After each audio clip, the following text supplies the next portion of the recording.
Everything about you is good and decent. You have this humanity just coursing through you, and in my last days, that's what I want to know. I enjoyed doing the scene with Deborah Ann Wall and establishing her new relationship with a character named James. James was brought in to have sex with Deborah and refused, and she uses her friendship with Jason to get an opportunity to thank him for doing one decent thing. So Jason comes to vamp camp in the effort to save Jessica. Whether or not it's a romantic gesture, I don't think we know. I don't think Jason knows. I think Jason cares about Jessica, regardless of whether it is platonic or romantic. He'll do anything to sort of do right by her, but I don't think he realizes how sort of defeated he feels until she asks for James. That vampire, the one who wouldn't. I'd really like to thank him for that. Jason's confused as usual. Jason wants to do right by Jessica, but when Jessica requests to see this other vampire, I don't think Jason can do the math quick enough to understand that by bringing her James, that in some ways he's usurping his own relationship. Remember me?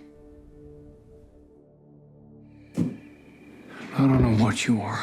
All I know is I saw Suki stake you and you survived. Please heal her for me.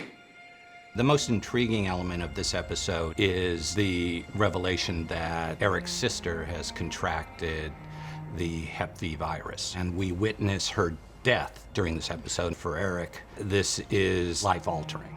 The final scene when Nora dies, it's very interesting because she's sick, and that's how he found her. And I think she's trying very hard to reassure him that she's had the life that she wanted, that he gave her. But he's not someone who lets go easily. He's someone who's used to getting whatever it is he sets his mind to. And this is one of the few examples in really the history of the show where, despite his efforts, things go terribly wrong.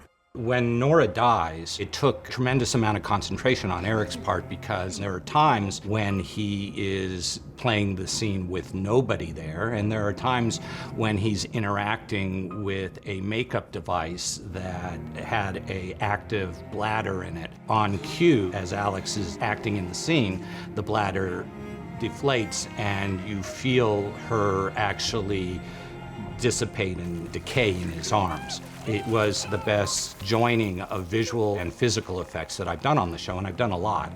He ends the episode at a place where he has no more compassion for humans or vampires. And that's significant in how the season plays out in 8, 9, and 10.